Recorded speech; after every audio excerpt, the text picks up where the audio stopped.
थोडं थोडं नंतर लागलं तर दे. हा चाल. दे ग, मी देते. अगं राहू दे ना, मी करते. देते मी, तू पाहुणी आहेस. बस अगं बस. देते मी.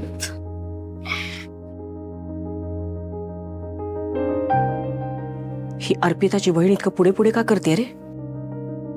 त्या दिवशी इतकं बोलले ते पुरलं नाही वाटतं. आई तू कशाला खार खाऊनस? निकी आता आपल्याला बिझनेस मध्ये मदत करणार आहे, त्यामुळे शांत राहा जरा. वा, आणि हे कोणाला विचारू? ते का चिलपिल? लाडात येऊ नकोस. हे चिलपिल मला नाही करायचं. एक नंबरची अगाऊ मुलगी आहे. तू ना समजून नाही घेतेस. मला एक सांग, ब्रो हे सगळं कोणासाठी करतोय? आपल्या घरासाठी. आणि नोकरी करण्यापेक्षा बिझनेस केल्यावर जास्त पैसे मिळतील ना. तू ना ही निगेटिव्हिटी काढून टाक मनात. ओके. आणि जर ब्रोनी ठरवलंय निकीला ऍड करायचं बिझनेसमध्ये, त्याचा काहीतरी थॉट असेल ना. तू नको इंटरफेअर करू. Okay, let him handle it. आई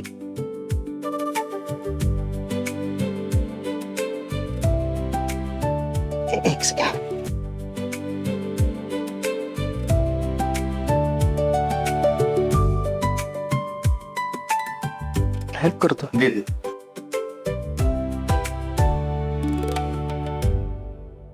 काय ग तू पण?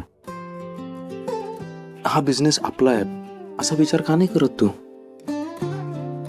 आणि हे सारखं सारखं रुसवे फुगवे राग कशाला? कोणाला त्रास होतो त्याने? तुलाच होतो ना. आणि अर्पिता मॅडम म्हणतात तसं, आपला बिझनेस आहे, आपण बॉस आहोत तिथे. कोणाच्या ऑर्डर ऐकून घ्यायची गरज नाही आपल्याला. एक्झॅक्टली. आई आम्ही स्वतःच्या पायावर उभं राहायचा प्रयत्न करतोय, तर आनंद मान ना त्यामध्ये.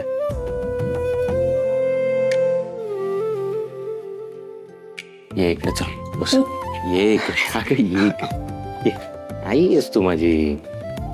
बस इथे शांतपण. अजिबात टेन्शन घेऊ नकोस. आणि आता मस्त आराम करा. आता तुम्ही आयुष्यभर कष्ट केलेत, आता आराम करायचे दिवस आहेत तुमचे.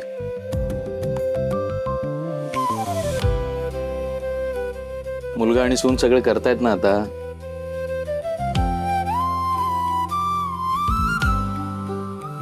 आई हे बघ, हेच हेच तुझा राग, तुझं प्रेम सगळं मान्य आहे मला. तुम्ही दोघं माझ्या सोबत आहात ही खरी ताकद आहे माझी. आणि कायम असेच माझ्या सोबत राहा. बाकी सगळं मी बघीन ग. ब्रो, थोडं बोलायचं. बोल ना. वहिनी नाही आहे ना इथे, मला तुमच्या दोघांशी बोलायचं एकत्र. अरे वहिनी इथेच होती तुझी, कुठे गेली? प्रसाद,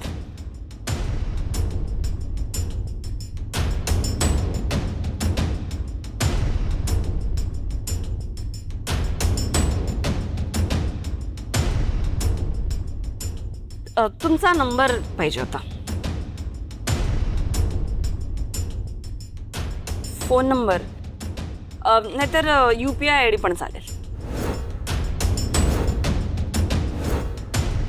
कशासाठी?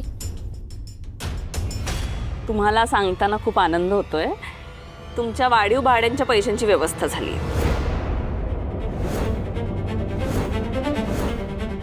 उद्या संध्याकाळपर्यंत तुमच्या अकाउंटवर पैसे जमा होतील.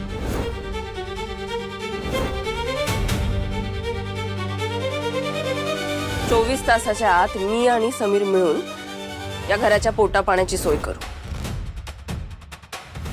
काय झालं? आनंद नाही झाला तुम्हाला? तुमचं तर प्रेम आहे ना समीरवर आणि त्यांच्या घरच्यांवर. मग त्यांचे प्रॉब्लेम सुटतायत हे बघून तुम्हाला आनंद नाही होते? हा, इथे जरा उलट आहे ना. त्यांच्यासाठी प्रॉब्लेम्स उभे करण्यात तुम्हाला आनंद मिळतो. कारण काय ना राजश्री मॅडम, तुमच्या स्वार्थापुढे मला दुसरं काहीच दिसत नाही. त्यामुळे एक गोष्ट तुम्ही आता मान्य कराच, तुम्ही मला आणि समीरला कधीच हरवू शकत नाही. कधीच नाही. तू ना